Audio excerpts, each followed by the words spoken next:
everyone.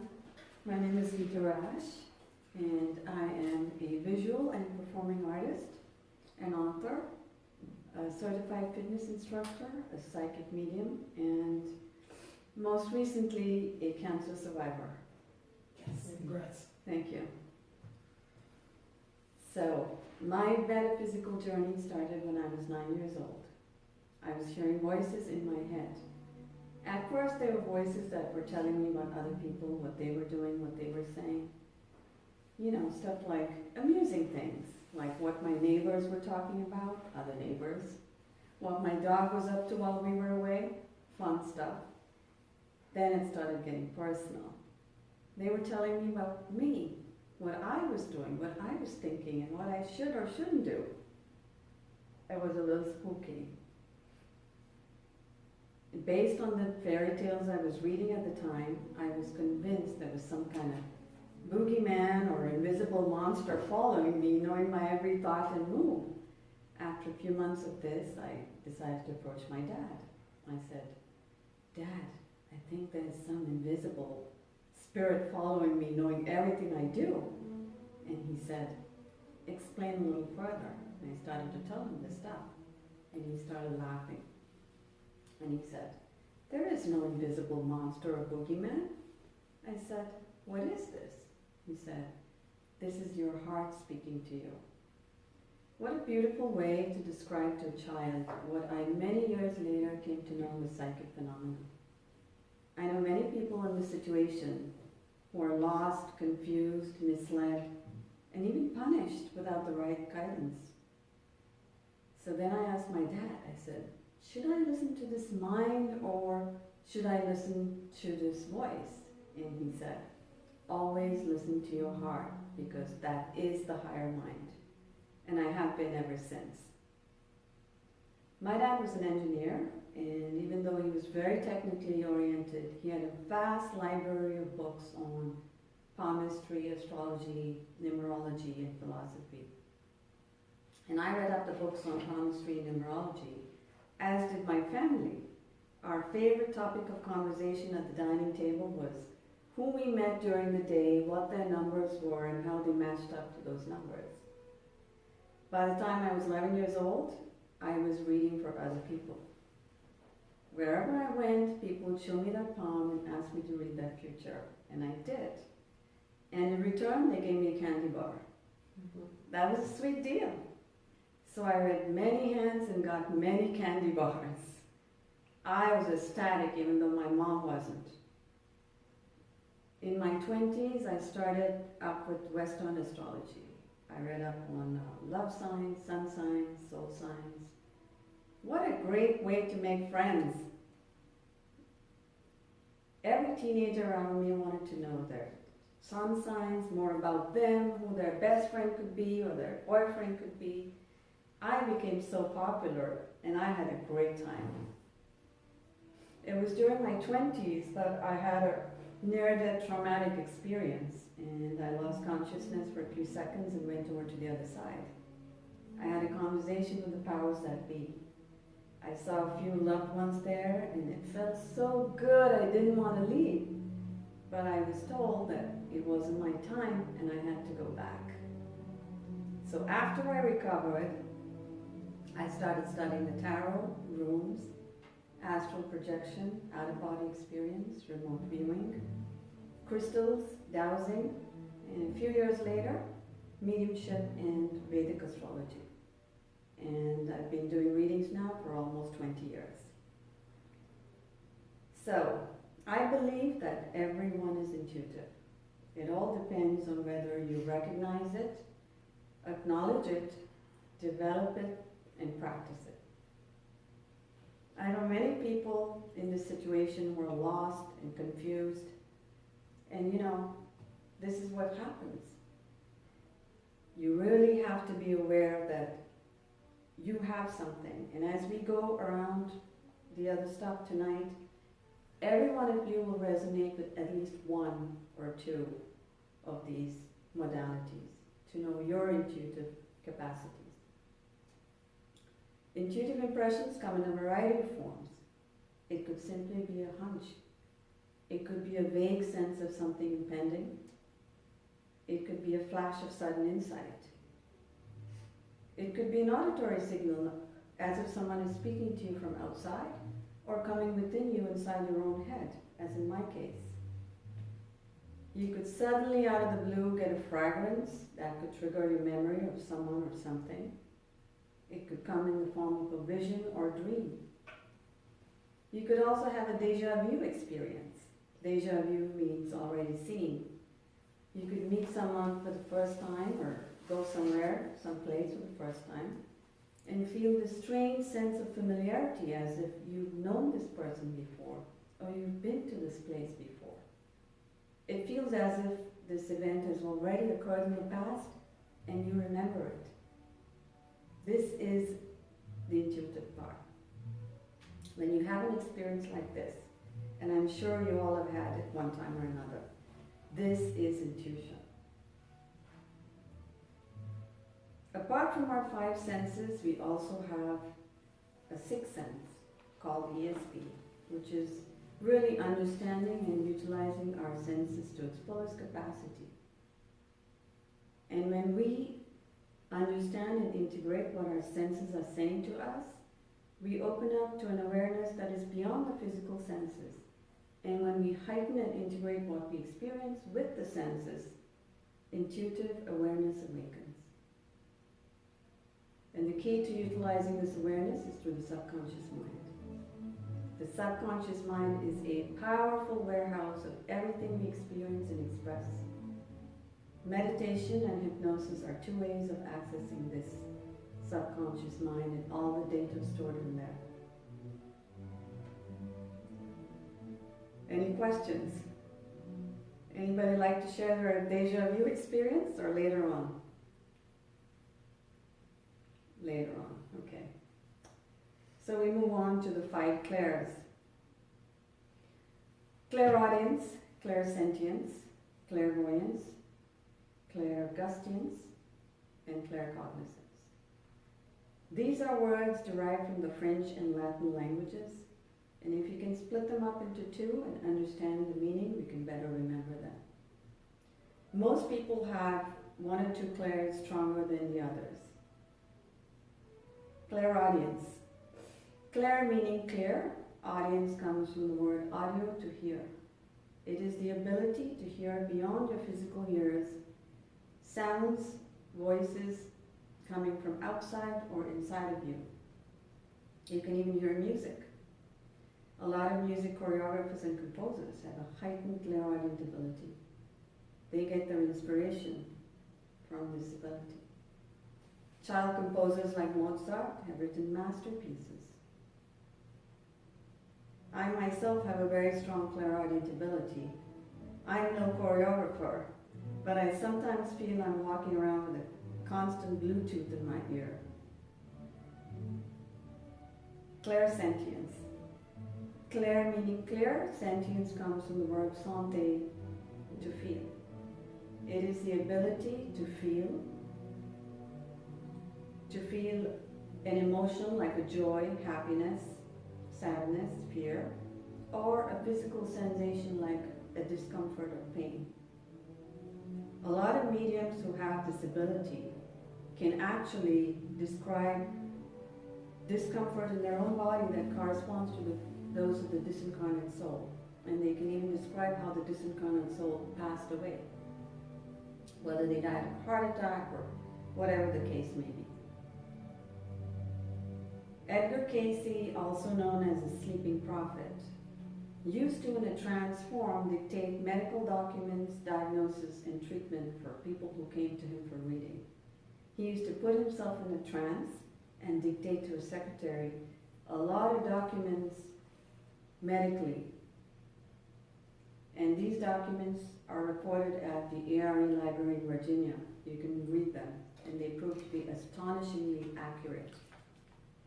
Here was a man who was not a medical doctor. He had zero medical training. In fact, he was just a poor farm boy with very little education. And when he came out of his trance, he didn't remember a thing. So great was his ability to put himself away from this conscious mind and just go. He was like a modern day shaman, going to the other world and retrieving information to help and heal people. He's really considered as one of the greatest psychics of our time. If you haven't heard of him, I would suggest you Google him and read up on some of his medical documents. Because, we know when we go to doctors, we sometimes don't get good diagnosis. And here he was, without any training, obviously getting the right information. Can you send me the name? Yes, absolutely. And Clairvoyance. thank you. Clair meaning clear, voyance comes from the word voyer, to see. It is the ability to see beyond your two physical eyes, through your third eye, while activating your pineal gland. A lot of mediums have this ability as well. This is their greatest ability. They can see the disincarnate soul and describe them in detail. Their physical features, their hair, their clothing, their shoes. They can even describe the time period they were in. Whether the soul was in their own home, out in the field, or in a cave. You can have a clairvoyant experience even when you're not expecting it. When you're not sitting and doing a formal reading. I had an interesting experience one time. I was traveling home from a conference on the highway 100 miles away from where I lived. It was nighttime, pouring cats and dogs, very poor visibility, and the only thought in my mind was to get home. This was in the days when there was no GPS, no cell phones, no proper internet. This was in the days of the physical map. If any of you can remember those days. So as I was driving along, just wanting to get home, I heard a voice that said, "Take the next exit." Even though I really wanted to get home, I kind of went into a trance-like state, and I felt compelled to obey this voice. So I took the exit, and I was led to this isolated country road. It was still raining. I couldn't see a thing. I had no clue where I was. I was driving along, and a bright light popped up, like a football field at night, lit up, and I could see clearly, despite the rain. There was this old farmhouse, about a couple 100 years old, and from the doorway, this young girl walked towards me. She had a pail of milk in her hand, one of those wooden pails, if anybody knows what I'm talking about. She was very innocent looking, beautiful, and she looked right at me, directly at me.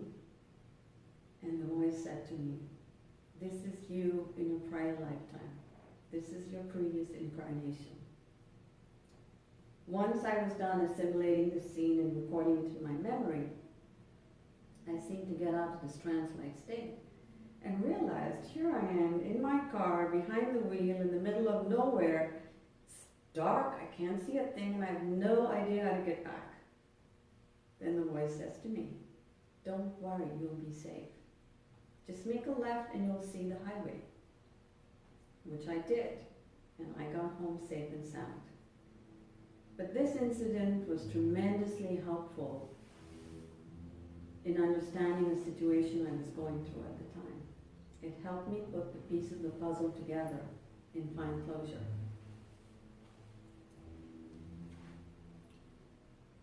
Clairaudience. Clair meaning clear. Gustiance comes from the verb gute, to taste. It is the ability to feel a sensation, to get a taste of something sweet, sour, bitter, metallic, or feel a sensation of a smell. When I say sensation, you actually smell it, but you don't smell it. You just kind of get a sensation that it's a smell. When I was very young, I had a great uncle who would smoke a pipe with a distinct flavor of tobacco. I don't know what it was called, but it had a sweet smell, fruity smell like a strawberry cherry. And every now and then when I get a whiff of this in my own home, I know that my great uncle is visiting, and it gives me a sense of joy. Claircognizance. Clair meaning clear, cognizance comes from the word connaître, to know. It is a clear knowing you have when the phone randomly rings, who is at the other end. A clear knowing a mother has when her child is in trouble. A clear knowing you have when you set out randomly on chores. You know who you will run into at the mall, the grocery store, the bank, or the salon. It is a very clear knowing. Some people who have claircognizance have a very strong ability, and they make their decisions based on that alone. And then you also have automatic writing. You take a pen in your hand and scribble away. At first, words might make no sense whatsoever, but with practice and training, important information can come through. Ruth Montgomery was an author who wrote several books through automatic writing. She was she was helped by a spirit named Fletcher, and her books have some very accurate information since she wrote on worldly affairs. Telepathy is the art of hearing the whispers of another mind. You send a thought, they receive it. They send you a thought, you receive it. And you can go back and forth and have a whole conversation just with your thoughts. I have found a very practical use of telepathy in my own daily life. My husband has this habit of leaving his cell phone home when he goes grocery shopping, and I have this habit of giving him an incomplete list. So in order to fix this situation, we started practicing telepathy. I send him an image of what it is that I missed on the list, and if he walks in the door with that carton of blueberries, I know he got the message. So we just continue to do this because it's working, and even he's getting better at it. So it's really good. Chakras. You two know what I'm talking about. Chakras are meridian points in the body with very high degree of activity. A chakra means a wheel or a vortex. There are 7 different chakras in the body with colors that correspond to the spectrum of the rainbow. Red, orange, yellow, green, blue, indigo, and violet. These are centers of great electromagnetic activity. Energy going into the body, energy emanating from the body. They act as gateways to a dimension spanning from matter to consciousness and describe the process of evolution from the lower chakras all the way up to the higher vibrating ones. This is also where the Kundalini energy is stored. When you awaken the Kundalini Shakti and release it through your crown chakra, you attain enlightenment and bliss, also known as Samadhi. The chakras can be opened through various physical exercises like meditation, hypnosis, healing, life experiences, a greater understanding leading to profound states of consciousness. The claircognizance is in your sacral chakra, clairaudience is in your throat, and clairvoyance is in your third eye. We can refine these chakras, calm our minds, quieten our thoughts, and the fabric of our consciousness gets smoother and smoother. Our vibrations grow stronger and our perceptions more direct.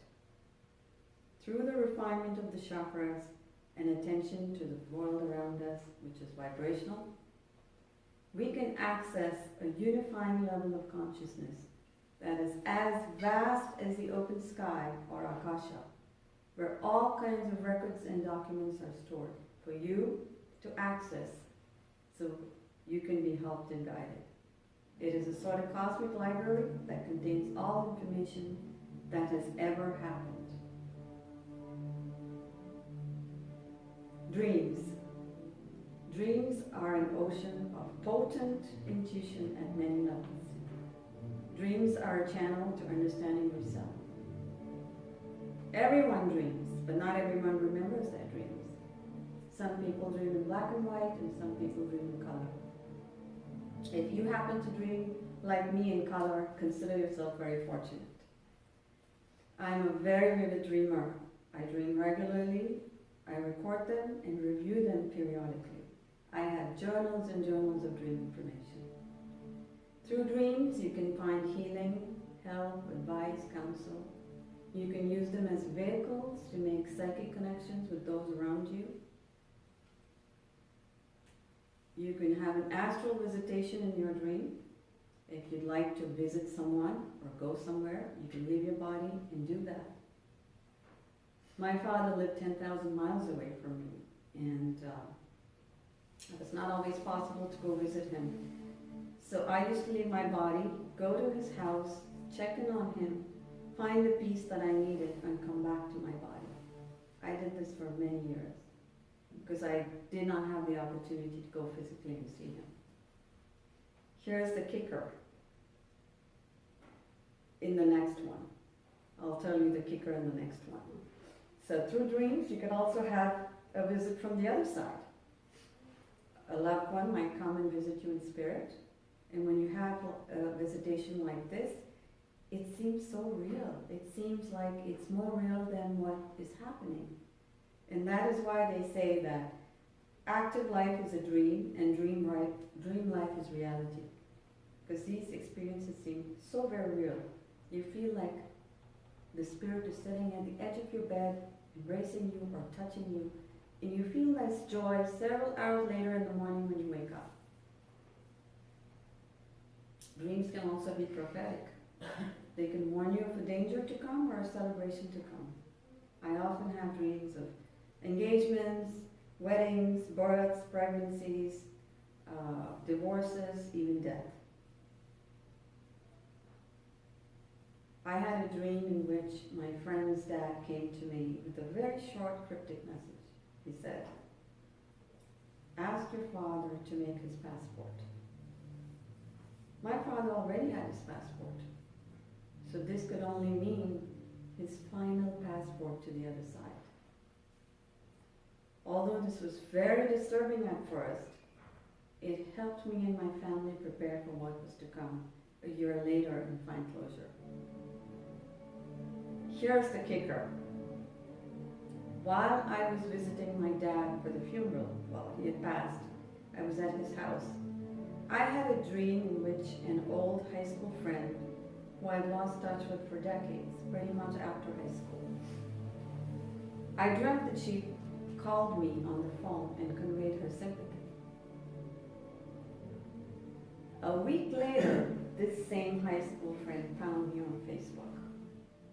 So this is how you make psychic connections with those around you. When I told her of my dad's passing, she then conveyed her sympathy. And so it was like a dream come true. You can also meet your dream man or dream woman in your dream. This dream was told to me by someone who dreamt of a young man with blonde hair, blue eyes, strumming the guitar. And she doesn't dream very often, and she said, I could see him so clearly. It was like he was in the same room, and he was playing a song for me. A few months later, she met the exact man of her dreams and had a relationship with him. You can also ask for guidance in your dreams. You can ask a question before you sleep at night and get the answer or the solution in your dream. Dream incubation has been popular since ancient times. The oracle at Delphi used to regularly have someone sleep in the temple at night and interpret the dream the next morning and give them healing messages, advice, or solutions for their questions. So these are some of the ways in which you can tap into your own intuitive selves. In conclusion, I would like to say that I have been very grateful and very blessed, very fortunate to be guided by ascended masters, higher spirits, angels, ancestors, to find the right path, make the right choices, and find my way. In fact, even though I have a master's degree in business administration and a master's degree in history, I have been guided towards the arts and spirituality. In fact, during my chemotherapy treatment, I had the divine inspiration to pen my second publication, the Mahabharata Oracle, which will be released in June of next year. It will be available on Amazon and other book sites internationally. It is right now in pre-order form, and I'm in the midst of scheduling book signings and lectures throughout the country. So I do hope that some of the pointers we talked about tonight will help you find guidance and a better life. Thank you. Thank you. Thank you for coming. Do you have any questions? Did you want me to move the camera? Yeah, please.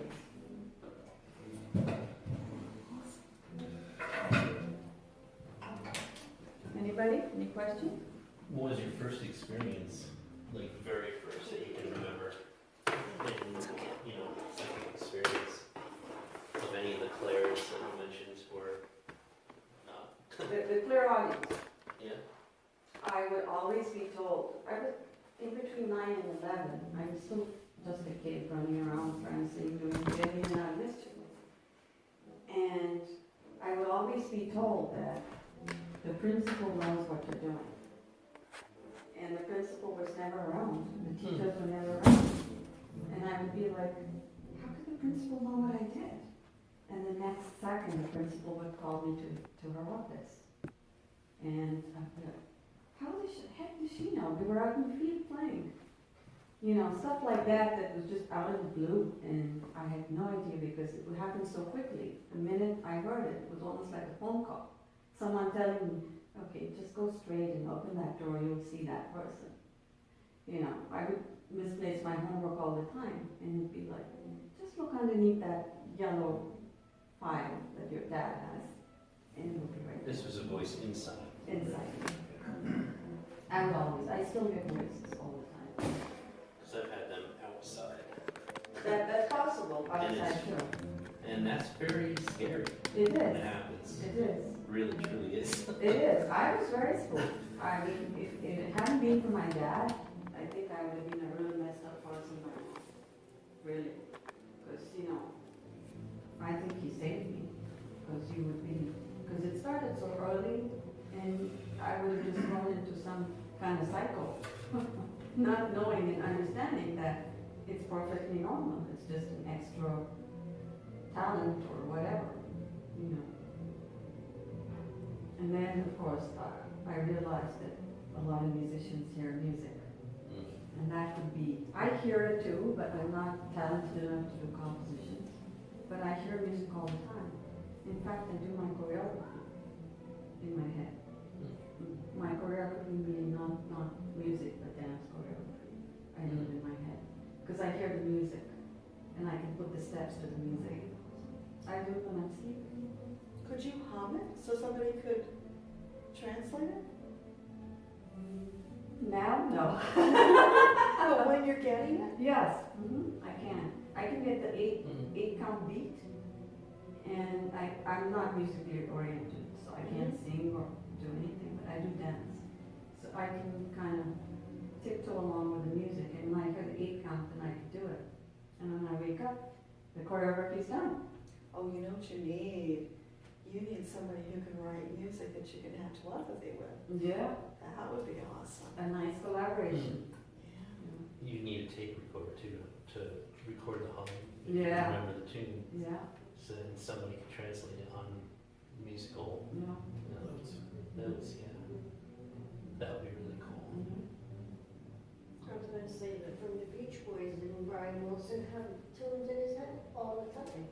I would think so. Yeah, A lot of that's people, what they said with Yeah. him. a lot of the music people have this, and it's a very heightened ability. I mean, it's like when they tell me to do something, I have to do it, even though I don't want to do it. It's like that. When the music comes, it's so strong. I think even Prince had this ability. Prince used to have, was very, very talented with the clairaudience. I don't think most of the musicians did. Because a lot of it comes from the other side. A lot of it comes from there. The guidance and the inspiration. I would think so, definitely. Yeah. Anybody else, any other questions? Let me ask you guys, what were your intuitive abilities? Because I know everybody has them, everybody's like a little, you know, apprehensive about it, so if you want to share it. And you. Oh, yeah. Well, the hearing the voices is new. You know, that was a scary situation. I was laying in bed or whatever, and we're not talking about like some in-between place. Like I was awake, I know I was, and I heard like a voice on one side of me, a woman's voice, say, "This is my home." Okay. And then another guy on the other side like crying and mumbling. So I was like, holy shit. You know, and I had to grab like a Bible and sleep next to it. I wonder what's going on. You know, and sage the house or whatever, you know, because, and I've seen spirits and yeah, and well, it runs in my family really, but there are mediums in the family, but, what else? So that is definitely coming from outside, what you're describing. You hear it from outside. Oh, I yeah. hear it from inside. Yeah, I hear it from inside. Yeah, this was outside. I don't think I've ever, well, maybe I have gotten the inside, but never the outside. I've also been able to like read people's past lives, and when I didn't know what I was doing, but I just saw like sort of like a cellophane, like a picture screen, like a waterfall, and I'm looking through these waterfalls and different layers of them, and I can see different things going on, like different, you know, I don't know, different animations going on, Yeah. you know, so this one girl I did, it was like 4 layers of, I could see, like I went from one to the next, you know, and I've been able to feel things, but I just couldn't really figure out what it was happening. Like I could sense something like that happened, or someplace I shouldn't go, Okay. or you know, but, and I mean there's other things. Oh, third eye, definitely. The third eye thing is me, and I've gotten connected to the crown for sure, you know, with a friend of mine who does singing bowl, vibration meditation. That really opened the crown. And so the third eye I think came first of all of the things. Okay. So your clairvoyant ability is stronger than your clairaudient? Because something has to be a little more than the other, so you rely on that. I think the third eye thing I've always, because I could